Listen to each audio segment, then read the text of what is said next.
السلام علیکم دوستو، یہاں پر آپ کو تازہ ترین خبر آگاہ کرتے چلیں کہ لاہور ہائی کورٹ نے قومی پرچم کی حرمت کے حوالے سے قواعد و ضوابط پر مبنی فیصلہ جاری کر دیا ہے۔ تفصیلات کے مطابق جسٹس علی باقر نجفی نے صدرہ سیر کی درخواست پر فیصلہ جاری کیا ہے۔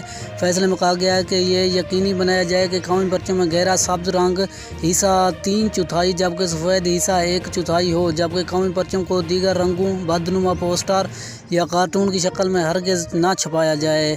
عدالت نے حکم دیا کہ قومی پرچم کے اوپر کچھ لکھا نہ جائے، جبکہ پرچم لہراتے اور اتارتے وقت سب کھڑے ہو کر سلامی دیں۔ قومی پرچم اندھیرے میں لہرایا نہ جائے۔ فیصلے کے مطابق قومی پرچم زمین پر نہ گرنے دیا جائے، یہ پاؤں کے نیچے ہرگز نہ آئے۔ پرچم ایسی جگہ نہ لہرایا جائے جہاں گندا ہونے کا خدشہ ہو۔ قومی پرچم کو نظر آتش نہ کیا جائے اور اسے قبر میں دفن نہ کیا جائے۔